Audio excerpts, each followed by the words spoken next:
Juan, 16 na kabanata. Ang mga bagay na ito'y aking sinalita sa inyo upang kayo huwag mga tisod. Kayo'y palalayasin nila sa mga sinagoga. Oo, dumarating ang oras na ang sinumang pumatay sa inyo ay aakalaing naghahandog siya ng paglilingkod sa Diyos. At ang mga bagay na ito'y gagawin nila sapagkat hindi nila nakikilala ang Ama ni ako man. Datapwat, ang mga bagay na ito'y sinalita ko sa inyo upang kung dumating ang kanilang oras, ay inyong mga alaala kung paanong sinabi ko sa inyo. At ang mga bagay na ito'y hindi ko sinabi sa inyo buhat pa ng una, sapagkat ako'y sumasa inyo. Datapwat, ngayon ako'y paroroon sa nagsugo sa akin, at sino man sa inyo ay walang nagtatanong sa akin, saan ka paroroon? Ngunit sapagkat sinalita ko ang mga bagay na ito sa inyo, ay napuno ng kalumbayan ang inyong puso. Gayunmay, sinasalita ko sa inyo ang katotohanan.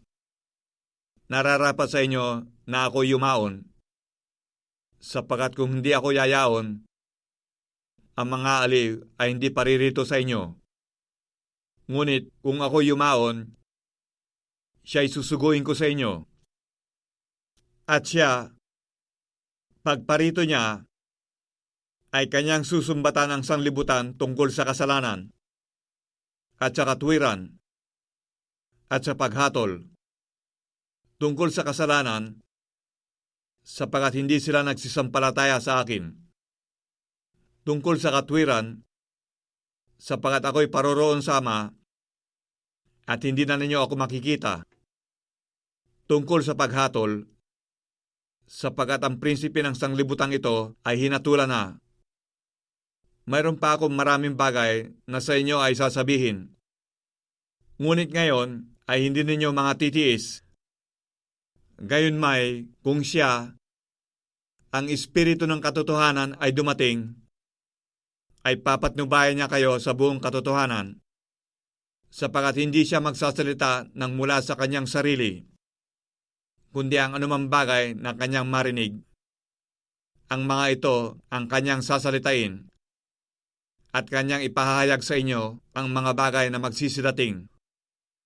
Luluwalhati niya ako, sapagkat kukuha siya sa nasa akin, at sa inyo ipahayag. Ang lahat ng mga bagay na nasa Ama ay akin. Kaya sinabi ko na siya'y kukuha sa nasa akin, at sa inyo ipahayag. Sandali na lamang, at ako'y hindi na ninyo makikita.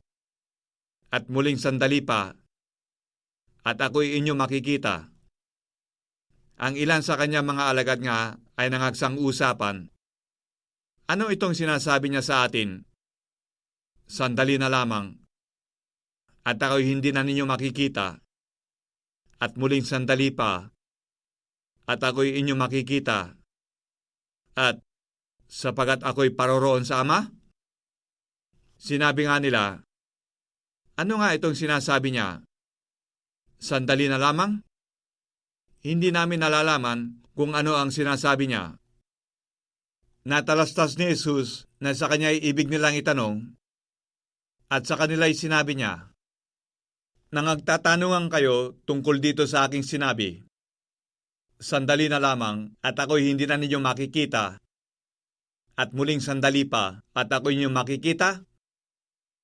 Katotohanan sinasabi ko sa inyo, na kayo'y magsisiyak at magsisipanaghoy. Datapwat, ang sanglibutan ay magagalak. Kayo'y mga lulumbay. Datapwat, ang inyong kalumbayan ay magiging kagalakan. Ang babae, pagka nanganganak ay nalulumbay, sapagkat dumating ang kanyang oras. Ngunit pagkapanganak niya sa sanggol, ay hindi na niya naalaala ang hirap dahil sa kagalakan sa pagkapanganak sa isang tao sa sanglibutan. At kayo nga sa nayon ay may kalumbayan. Ngunit muli ko kayong makikita at magagalak ang inyong puso. at walang makapag-aalis sa inyo ng inyong kagalakan. At sa araw na iyon ay hindi na kayo magtatanong sa akin ng anuman tanong. Katotohanan sinasabi ko sa inyo, kung kayo'y hihingi ng anuman sa Ama, ay ibibigay niya sa inyo sa aking pangalan. Hanggang ngayon, wala pa kayong hinihinging anuman sa pangalan ko. Kayo'y magsihingi at kayo'y tatanggap, upang malubos ang inyong kagalakan. Sinalita ko sa inyo ang mga bagay na ito sa malalabong pananalita.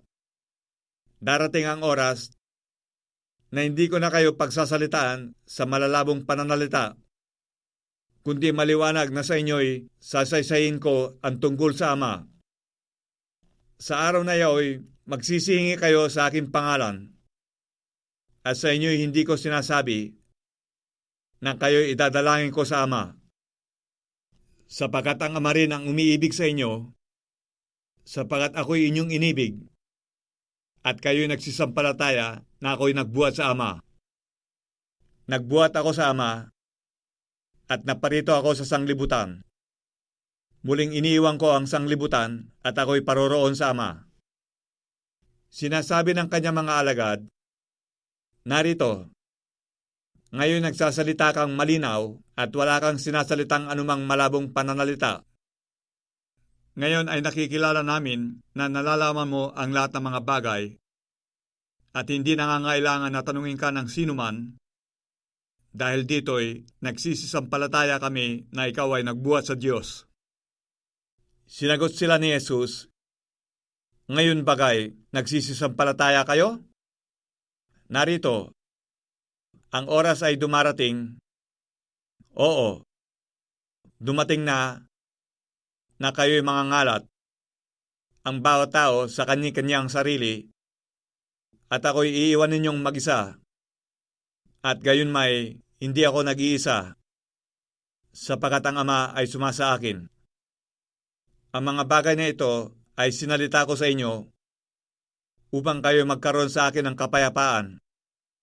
Sa sanglibutan ay meron kayong kapighatian, ngunit laksan ninyo ang loob, aking dinaig ang sanglibutan.